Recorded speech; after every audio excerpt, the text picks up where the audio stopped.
Doctor Rampher बाबू पूरी बेशर्मी के साथ ये बात कह रहे हैं कि वो डर गए थे, दबाव में थे, इसलिए उन्होंने साइन कर दिया था। मैं डॉक्टर रामफेर बाबू से स्पष्टता से ये पूछना चाहूंगा कि साहब, अगर आप उस वक्त डर और दबाव में साइन कर रहे थे तो आपने साइन करने से बेहतर ये क्यों नहीं समझा कि आप पद छोड़ दें? आप इतने महत्वाकांक्षी कैसे हो गए थे उस पद के लिए कि आप डर और दबाव में साइन तो करते रहे लेकिन आपने पद नहीं छोड़ा, आपने उसके खिलाफ नहीं कि आप आज भी डॉक्टर नागेश्वर सिंह विद्यार्थी के दबाव में हैं, सचिव पद पे रहते हुए भी, और आप उन्हें 1 महीने से अधिक समय हो गया हटा नहीं पा रहे हैं वरीयता का बहाना बनाकर। जबकि हमने इस पूरे वीडियो में ये दिखाया है कि डॉक्टर सरफराज अहमद जो तत्कालीन कुल सचिव थे ने स्पष्टता से कहा है कि रेजोल्यूशन बुक में सब कुछ दिया हुआ है, फिर आपको महीनों क्यों लग रहे हैं उन्हें उनके पद से हटा देने में? नमस्कार, मैं हूं कुमार मृणाल और आप देख रहे हैं फेरी टाउट news. Doctor PN Singh degree college में चल रहा विवाद रुकने का नाम नहीं ले रहा है। हमने जब से व्हाट्सएप पे नॉमिनेशन हुआ था, जब से वोटिंग की जगह सिग्नेचर लेकर टीचर रिप्रेजेंटेटिव का चुनाव करवाया गया था, तब से लगातार इस मुद्दे पर खबर किया है। हमने हर पदाधिकारी से बात करने की कोशिश की है कि आखिर क्या वजह है कि डॉक्टर नागेश्वर सिंह विद्यार्थी को पत्र जारी होने के बाद भी हटाया नहीं गया है। इसी सिलसिले में जब हमने डॉक्टर रामफेर बाबू जो doctor PN Singh degree college के सचिव भी हैं से बात की, तो हमने उनके कई झूठ पकड़े, कई वैसी बातें पकड़ी जो सिर्फ भ्रामक थी, जिसमें कोई तथ्य नहीं था। आइए आज आपको वो सारी बातें जो डॉक्टर रामफेर बाबू से हमने की थी और जो डॉक्टर रामफेर बाबू ने हमें गुमराह करने के लिए बताई थी, वो सारी बातें आज आपको सुनवाते हैं और साथ ही साथ उसके झूठे होने की, तथ्यहीन होने की सबूत भी देते हैं। लेकिन इससे पहले कि हम ये वीडियो शुरू करें, हमारा रिक्वेस्ट है आपसे कि अगर आप जेपीयू से किसी भी प्रकार से जुड़े हैं, चाहे आप उसमें पढ़ रहे हो, पढ़ा रहे हो, आपके बच्चे पढ़ रहे हो, तो आप ये वीडियो पूरा जरूर देखिएगा। आइए शुरू करते हैं। तो सबसे पहले आप देखिए ये वीडियो जिसमें doctor PN Singh degree college के वर्तमान सचिव डॉक्टर रामफेर बाबू अपनी झूठी दलीलों से कैसे डॉक्टर नागेश्वर सिंह विद्यार्थी को बचाने की कोशिश कर रहे हैं, कैसे डॉक्टर रामफेर बाबू उस पत्र के बारे में झूठ बोल रहे हैं, कैसे लोगों को गुमराह कर रहे हैं जो पत्र आया है विश्वविद्यालय से डॉक्टर नागेश्वर सिंह विद्यार्थी को हटाने के लिए। सुनिए आप, फिर बात करते हैं। अगर आप सहज हो सर तो क्या मैं जान सकता हूं कि जो लेटर आया है उन्हें हटाने के लिए, जिसमें उन्हें हटाने की बात की गई है, उस लेटर में उन पे क्या आरोप लगाया गया है? क्योंकि कोई तो कारण दिया गया होगा उन्हें हटाने उसमें दिया है कि अधूरा जांच होने के नाते। अच्छा, तो जांच अधूरा का जवाब दे तो न आप है न मैं हूँ न विद्यार्थी जी हैं। जांच किया है आपने तो क्या उसमें अधूरा पाया? विद्यार्थी अभी जीवित हैं, आप उनसे मांगिए कि कहिए कि है आपने सहयोग नहीं किया है, वो अभी तो होना चाहिए। ये जो आप बता रहे हैं कि जिसमें अधूरे जांच की बात की गई है, क्या ये 1587 आर जो लेटर है 20/5 को आया, उसी के बारे में बता रहे हैं? 20/5 अभी 20, हाँ उसी को हटाने वाली बात, उसी को कह रहा हूँ। लेकिन सर इसमें ये लेटर मेरे पास अभी है सामने। इसमें अधूरे जांच जैसा तो कुछ नहीं दे रहा है। इसमें लिखा हुआ है उपयुक्त विषय के संबंध में निर्देशानुसार सूचित करना है कि डॉक्टर नागेश्वर प्रसाद सिंह प्रभारी प्राचार्य के ऊपर लगे गंभीर एवं वित्तीय अनियमितता के आरोपों की जांच हेतु इस विद्यालय के पत्रांक 1345 आर दिनांक इतना 16/3/2023 द्वारा गठित जांच में डॉक्टर नागेश्वर प्रसाद सिंह द्वारा प्रदत्त अपूर्ण साक्ष्य के संतोषप्रद नहीं पाए जाने के कारण अपूर्ण साक्ष्य अधूरा जांच न हो। अपूर्ण साक्ष्य मानो जितना साक्ष्य चाहिए वो साक्ष्य उपलब्ध नहीं है सर। जैसे एक होता है कि जांच अधूरा है, दूसरा ये है कि जो ये अपने बचाव में साक्ष्य प्रस्तुत कर रहे हैं, जैसा कोर्ट में भी होता है कि आपने जो अपने बचाव में साक्ष्य प्रस्तुत किए वो उतने काबिल नहीं है या उतने सुदृढ़ नहीं है कि आपको मुक्त किया जाए। तो ये हुआ ना, जांच अधूरी कहाँ पाई गई? जांच तो पूरी हो रही है, आप साक्ष्य अपने बचाव में प्रस्तुत नहीं कर पा रहे हैं। ठीक है, चलिए साक्ष्य नहीं दे पाए, उसका जवाब भी उन्होंने अभी 4 दिन पहले विश्वविद्यालय को दे दिया है। अच्छा, तो सुना आपने, डॉक्टर रामफेर बाबू काफी विद्वान प्रोफेसर हैं, वर्षों का अनुभव है, काफी प्रबुद्ध व्यक्ति हैं, लेकिन फिर भी डॉक्टर रामफेर बाबू को इतनी सरल बात समझ में आई नहीं कि अपूर्ण साक्ष्य प्रदत्त करने का यह मतलब नहीं होता है कि अधूरा जांच है। उन्हें इतनी सी बात समझ में नहीं आई कि जांच तो पूरी हुई है, लेकिन अपने बचाव में डॉक्टर नागेश्वर सिंह विद्यार्थी ने साक्ष्य नहीं दिए हैं। वो अपने बचाव में सही तरीके से कुछ कह नहीं पाए हैं, वो अपने बचाव में संतोषप्रद जवाब नहीं दे पाए हैं, जिसकी वजह से विश्वविद्यालय ने उन्हें हटाने का आदेश दिया है। इतनी छोटी सी बात डॉक्टर रामफेर बाबू के समझ में नहीं आ रही थी। क्या आप ये सोच सकते हैं? आप भी नहीं सोच सकते कि इतने पढ़े लिखे प्रबुद्ध व्यक्ति को इतनी छोटी सी बात समझ में नहीं आई होगी। तो निश्चित ही डॉक्टर रामफेर बाबू गुमराह कर रहे थे, सब कुछ जानते समझते हुए। इसी ऑडियो में अगर आपने सुना होगा तो अंत में डॉक्टर रामफेर बाबू से जब मैं ये कह रहा हूं कि वो अपूर्ण साक्ष्य की बात की जा रही है, तो सब कुछ समझने के बाद वो कहते हैं कि हाँ, डॉक्टर नागेश्वर सिंह विद्यार्थी ने इसका जवाब 4 दिन पहले दिया है। यानी ये बात भी डॉक्टर रामफेर बाबू जान रहे थे। और अगर रामफेर बाबू ये बात जान रहे थे कि डॉक्टर नागेश्वर सिंह विद्यार्थी ने किस बात के लिए 4 दिन पहले जवाब दिया है, तो फिर ऐसे कौन से कारण है जिसकी वजह से डॉक्टर रामफेर बाबू झूठ बोल रहे थे, गुमराह कर रहे थे कि पत्र में अधूरे जांच की बात की गई है, जबकि पत्र में स्पष्टता से यह कहा गया है कि डॉक्टर नागेश्वर सिंह विद्यार्थी द्वारा दिए गए जवाब, दिए गए सबूत संतोषप्रद नहीं है, साक्ष्य संतोषप्रद नहीं है। फिर डॉक्टर रामफेर बाबू क्यों झूठ बोल रहे थे? और इसका सीधा सीधा एक ही कारण है कि डॉक्टर रामफेर बाबू उन्हें पोषित कर रहे हैं, संरक्षित करने का प्रयास कर रहे हैं, और आज तक वो सफल भी हुए हैं, क्योंकि 20/5/2023 के बाद आज पूरे 1 महीने हो गए, लेकिन वो अपने पद पे बने हुए हैं, उन्हें वो हटा नहीं सके हैं, और उसकी दलील देते हैं कि वरीयता की सूची नहीं है। बढ़ते हैं अगले वीडियो की तरफ, और डॉक्टर रामफेर बाबू जिन्हें ये जिम्मेवारी दी गई है डॉक्टर नागेश्वर सिंह विद्यार्थी को हटाने की, उनके अगले झूठ की तरफ सुने। अब पूछा जाता, अब कहा गया कि 2 दिन में नियुक्त कर दीजिए किसी को। तो आप हमको बताइए, इतना विवादित कॉलेज है कि 2 साल में 4 प्रिंसिपल वहाँ बनाए गए। मैं किसको अचानक प्रिंसिपल बना दूं बिना जाने की कौन सीनियर है कौन जूनियर है, किसकी नियुक्ति कब हुई है? बोलिए आप। ठीक ठीक, नहीं मैं सर सिर्फ आपका पक्ष जानना चाहता हूँ, मैं उसमें कोई टीका है करूंगा कि उनको हटाना है तो बिना हम कॉलेज की सूची जाने कि किसकी नियुक्ति कब हुई है, किसमें क्या क्या है, हम कैसे किसी को प्रिंसिपल बना देंगे, किसी को हटा देंगे? अगर अच्छा, 1 मिनट सर, अगर मैं थोड़ा सा आपको डिस्टर्ब कर रहा हूँ। हाँ, ना हम डिस्टर्ब करेंगे, बोलिए। ये जैसे हर कॉलेज में या हर इंस्टीट्यूशन में, हमारे यहाँ भी है, हर जगह होता है कि एक डॉक्यूमेंटेशन होता है किसने कब ज्वाइन किया है। क्या पीएन सिंह डिग्री कॉलेज में ऐसा कोई डॉक्यूमेंट नहीं है, या यूनिवर्सिटी के पास ऐसा कोई डॉक्यूमेंट नहीं है कि इस कॉलेज में कौन प्रोफेसर है, कब ज्वाइन कर रहे हैं? आपने कहा, बहुत अच्छा आपने कहा। अगर जो आप दोनों बात कह दिए कि कॉलेज में नहीं है कि विश्वविद्यालय में नहीं है, तो अगर विश्वविद्यालय में उपलब्ध रहना तो विश्वविद्यालय में भी चाहिए, कब किसको ज्वाइन करा रहा है, कब किसका अनुमति दे रहा, क्या कर रहा है। तो विश्वविद्यालय को सीनियर मोस्ट को लिख देना चाहिए था कि सीनियर मोस्ट वाला है, उनको आभार दे दीजिए। ये सर मैं सोच चाहूंगा कि विश्वविद्यालय ने क्या किया, उससे पहले हम सर ये बात आप हमें क्लियर कर दें कि क्या कॉलेज में डॉक्यूमेंटेशन ऐसा कोई नहीं है? तो देखिए ना, अभी मैं सचिव बना हूँ, 1 महीना भी नहीं हुआ है, इसीलिए तो मैंने मांगा है कि कॉलेज में जो टीचर है कैसा स्थिति है, कमीशन से कौन आया है, यूनिवर्सिटी से आया है, वो हमको उपलब्ध कराया जाए। तो अब हमको जब मिल जाएगा तो मैं आपको अगर मैं सर सरल और सहज शब्दों में अपने श्रोताओं, अपने दर्शकों के लिए बताऊं, तो आप ये कहना चाह रहे हैं कि नहीं है, फिलहाल नहीं है, आप उसके व्यवस्था में लगे हुए हैं? हाँ, हमको यह जानकारी नहीं है कि नहीं है, लेकिन हम उसकी व्यवस्था में लगे हैं। तो सुना आपने डॉक्टर रामफेर बाबू को, बहुत सरल शब्दों में वो कह रहे हैं कि उनके पास वरीयता की सूची नहीं है, वो व्यवस्था में लगे हुए हैं, हो जाएगा तब डॉक्टर नागेश्वर सिंह विद्यार्थी को वो हटाएंगे। हालांकि वो अभी तक ये बात नहीं बता पाए हैं कि आखिर किस सूची के अनुसार डॉक्टर नागेश्वर सिंह विद्यार्थी वरीय हो गए हैं, अगर वरीयता की सूची नहीं है तो।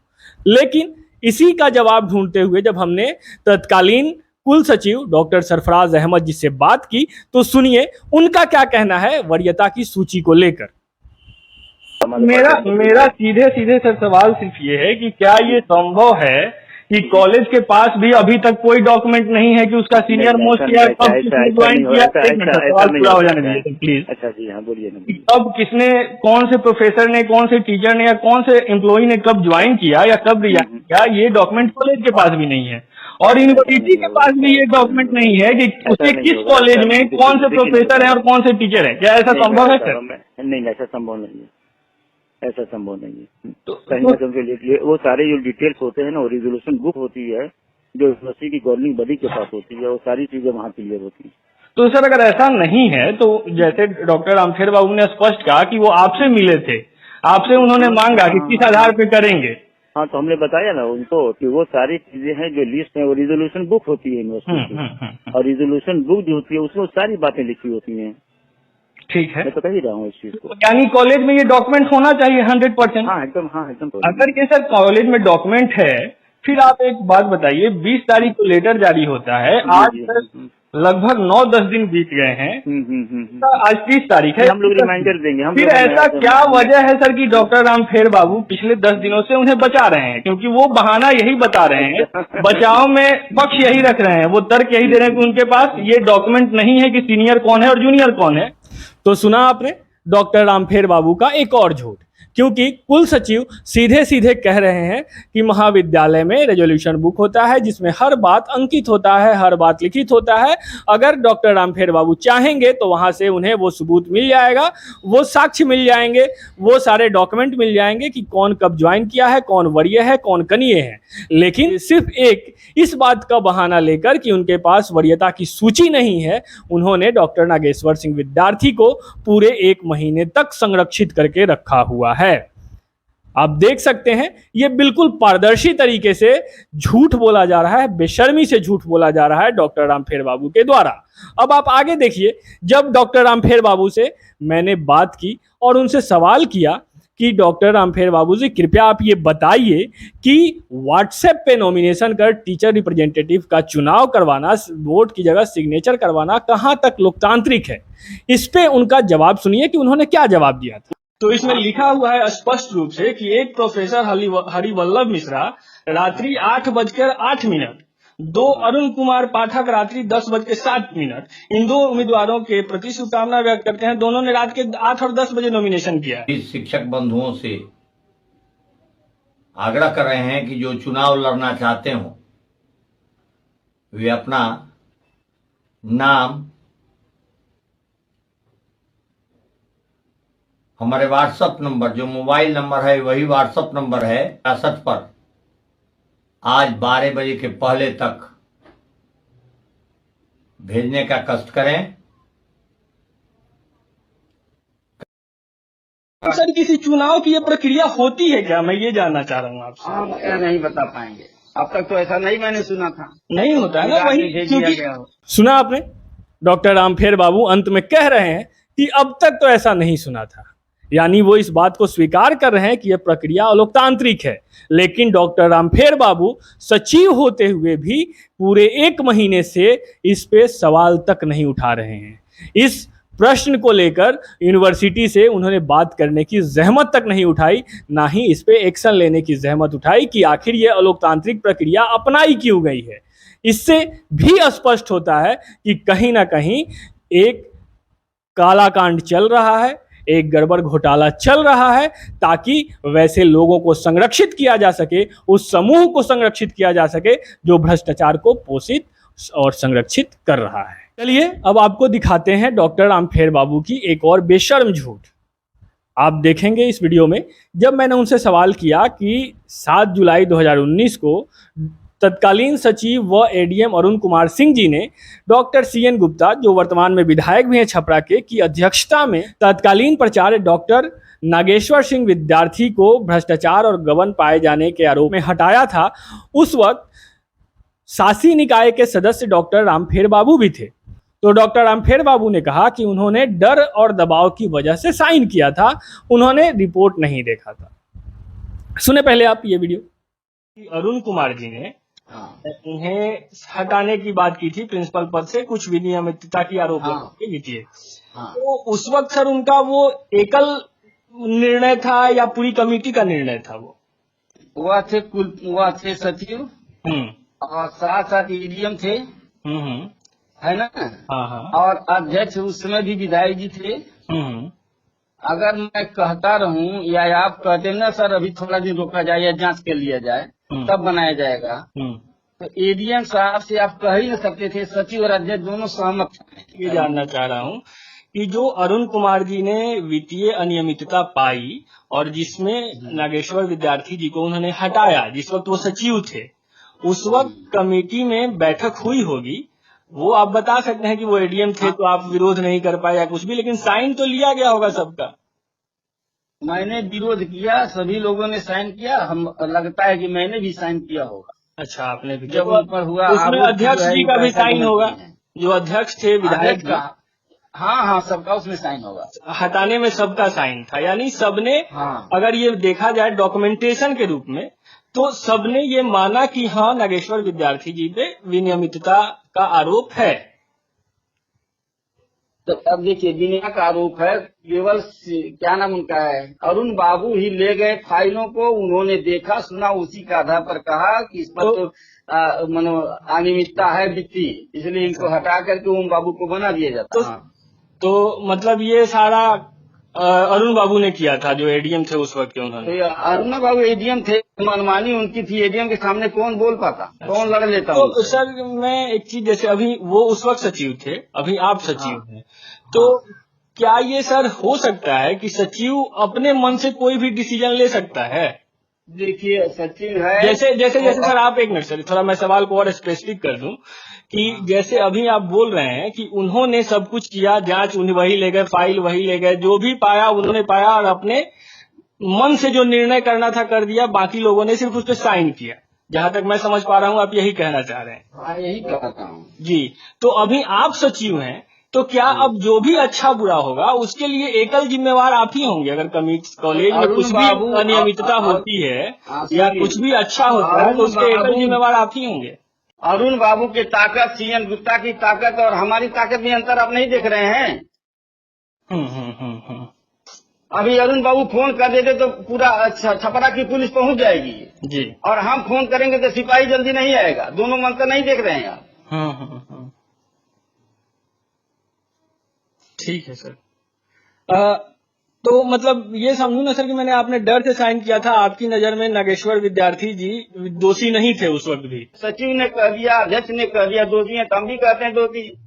अच्छा, अध्यक्ष जी ने भी कहा था कि वो दोषी हैं, क्योंकि उनको तो कोई डर नहीं रहा होगा सर, जहां तक मेरी समझ है विधायक जी को।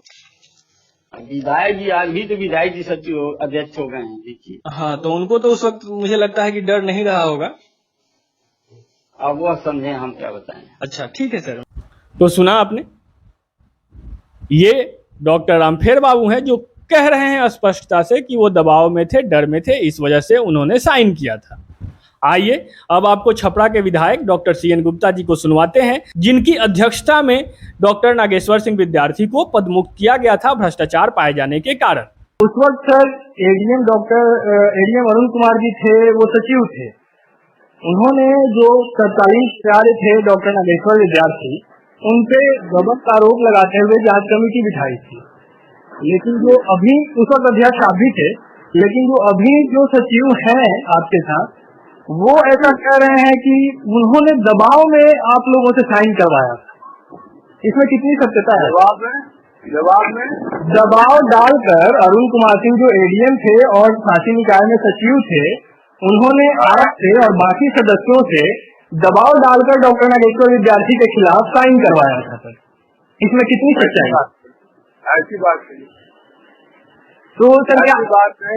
मैं बस इतना जानना चाह रहा हूँ कि जो उस वक्त आप लोगों ने उन्हें पदमुक्त किया था, पद से हटाया था, तो जैसा डॉक्टर रामफेर बाबू जो अभी वर्तमान में सचिव हैं, उनका कहना है कि उन्होंने जांच रिपोर्ट नहीं देखा था और जो एडीएम थे उनके दबाव में आकर उन्होंने साइन किया था। तो क्या आप भी डरकर साइन किए थे? दबाव उनके जांच से आप संतुष्ट होकर आपने साइन किया था और जो नागेश्वर विद्यार्थी प्रिंसिपल थे उन्हें हटाया था, या आप भी उनके दबाव में थे? ऐसा है कि जो भी निर्णय लिया गया है, कमेटी में निर्णय लिया गया, न किसी का दबाव है न किसी उस तरह की बात। या ऐसा था जैसा डॉक्टर रामफेर बाबू कहने के लिए डरे हुए थे? अब उनके कहने से हम दे जाएंगे, यहाँ की आपके कहने से डर जाएगा हम। बिल्कुल। तो सुना आपने, डॉक्टर सीएन गुप्ता का स्पष्ट कहना है कि उन्हें किसी का डर नहीं है और जो भी था वो उस वक्त सर्वसम्मति से हुआ था। इसी सिलसिले में हमने बात की एडीएम अरुण कुमार सिंह जी से भी, जो सचिव थे, जिन्होंने पदमुक्त किया था डॉक्टर नागेश्वर सिंह विद्यार्थी को भ्रष्टाचार पाए जाने के कारण। आप सुने उनको भी कि डॉक्टर रामफेर बाबू के इस आरोप पर उनका क्या कहना है। साइन करने के लिए उन लोगों के, इसलिए मैं आपसे जानना चाह रहा हूँ, अगर आपको याद हो और आप सहज हो तो। कौन बोल रहे हैं? उस वक्त शासी निकाय जो जिसमें आप सचिव थे और जहां तक मैं जानता हूं अध्यक्ष डॉक्टर सीएन गुप्ता थे और हाँ। उस वक्त सदस्य थे डॉक्टर रामफेर बाबू। अच्छा। तो उनका कहना है कि जिन प्राचार्य को आपने वित्तीय अनियमितता में पकड़ा था, हाँ। वो कह रहे हैं कि आपने उनसे दबाव बना के साइन करवा लिया था, तो इसलिए सर मैं जानना चाह रहा था इसके बारे में। नहीं, वैसी कोई बात नहीं, वो जो था वो तो डॉक्यूमेंट्री प्रूफ था। जी जी, सुना आपने। एडीएम अरुण कुमार सिंह जी का स्पष्टता से ये कहना है कि प्राप्त साक्ष्य और डॉक्यूमेंट के आधार पर ही डॉक्टर नागेश्वर सिंह विद्यार्थी को पद से हटाया गया था। लेकिन फिर भी डॉक्टर रामफेर बाबू पूरी बेशर्मी के साथ ये बात कह रहे हैं कि वो डर गए थे, दबाव में थे, इसलिए उन्होंने साइन कर दिया था। मैं डॉक्टर रामफेर बाबू से स्पष्टता से ये पूछना चाहूँगा कि साहब, अगर आप उस वक्त डर और दबाव में साइन कर रहे थे तो आपने साइन करने से बेहतर ये क्यों नहीं समझा कि आप पद छोड़ दें? आप इतने महत्वाकांक्षी कैसे हो गए थे उस पद के लिए कि आप डर और दबाव में साइन तो करते रहे लेकिन आपने पद नहीं छोड़ा, आपने उसके खिलाफ नहीं बोला। और अगर आप उस वक्त नहीं कर पा रहे थे ये, तो अब क्यों नहीं ये माना जाए कि आप आज भी डॉक्टर नागेश्वर सिंह विद्यार्थी के दबाव में हैं, सचिव पद पे रहते हुए भी, और आप उन्हें 1 महीने से अधिक समय हो गया हटा नहीं पा रहे हैं वरीयता का बहाना बनाकर। जबकि हमने इस पूरे वीडियो में ये दिखाया है कि डॉक्टर सरफराज अहमद, जो तत्कालीन कुल सचिव थे, ने स्पष्टता से कहा है कि रेजोल्यूशन बुक में सब कुछ दिया हुआ है। फिर आपको महीनों क्यों लग रहे हैं उन्हें उनके पद से हटा देने में? आखिर जिस व्यक्ति के लिए विश्वविद्यालय ने फॉर्म रिजेक्ट कर दिया, उनके साइन को मानने से इनकार कर दिया, उस व्यक्ति को आप संरक्षित क्यों कर रहे हैं? वो व्यक्ति पद पे रहते हुए कैसे 3 दिनों की छुट्टी दे पा रहा है, जबकि विश्वविद्यालय से जब हमने पता किया तो हमें मालूम हुआ कि विश्वविद्यालय के अन्य कॉलेजों को ये आदेश नहीं दिए गए हैं। विश्वविद्यालय के द्वारा ऐसा कोई आदेश नहीं दिया गया है कि कॉलेज बंद रहे और उसके जो प्रशासनिक भवन है वो बंद रहे। अगर कोई लड़का इस वक्त doctor PN Singh degree college से अपनी सीएलसी माइग्रेशन या कुछ भी लेने या किसी भी समस्या के समाधान के लिए अगर doctor PN Singh degree college पहुंचता है, जो दूर दराज से आया हुआ हो, जो दिल्ली मुंबई कहीं रहता हो, काम करता हो, उसे किसी भी प्रकार के डॉक्यूमेंट की आवश्यकता हो, किसी भी प्रकार के समस्या के समाधान की आवश्यकता हो, अगर वो doctor PN Singh degree college आता है, उसके जो मेहनत व्यर्थ जाएंगे, उसके जो पैसे व्यर्थ जाएंगे, उसके लिए जिम्मेवार कौन होगा? आपने कैसे उन्हें अलाउ कर दिया कि वो सिर्फ इसलिए कि उनका बचाव हो सके वो 3 दिन का छुट्टी कर दें? क्या आपकी सहमति है उसमें? क्यों झूठ बोल आप बचा रहे हैं एक ऐसे व्यक्ति को जिसपे कई जांच समितियों के रिपोर्ट के बाद विश्वविद्यालय ये आदेश देता है कि इन्हें यथाशीघ्र पद से हटाया जाए? इनके लिए राज्य भवन ये आदेश देता है कि इन्हें यथाशीघ्र पद से हटाया जाए, लेकिन फिर भी आप वरीयता की सूची नहीं होने के नाम पर इन्हें लगातार बचा रहे हैं, महीनों से बचा रहे हैं। जब बात होती है तो आप सीधे सीधे पल्ला झाड़ लेते हैं कि जो भी वित्तीय अनियमितता होगी उसके लिए सिर्फ प्राचार्य जिम्मेवार होंगे। क्यों नहीं आपको माना जाए कि आप भी इसके लिए जिम्मेवार होंगे, क्योंकि आप उन्हें पोषण और संरक्षण दोनों दे रहे हैं। लेकिन मैं बता दूं कि डॉक्टर रामफेर बाबू और वे तमाम लोग जो डॉक्टर नागेश्वर सिंह विद्यार्थी और इनके जैसे जितने भी लोग हैं जिन पे भ्रष्टाचार के आरोप हैं, उनको संरक्षित करेंगे। तो फेरिट आउट का ये मुहिम चलता रहेगा और तब तक चलेगा जब तक उन्हें पद से हटाया नहीं जाता, जब तक उन्हें सजा दी नहीं जाती। बहरहाल इस खबर में बस इतना ही। आप बने रहिए हमारे साथ, देखते रहिए फेरिट आउट न्यूज़। अगर अब तक आपने हमारे चैनल को सब्सक्राइब नहीं किया है तो कृपया सब्सक्राइब कर दें। अगर आप हमें फेसबुक पे देख रहे हैं तो हमारे पेज को लाइक और फॉलो कर दें। बहुत बहुत धन्यवाद।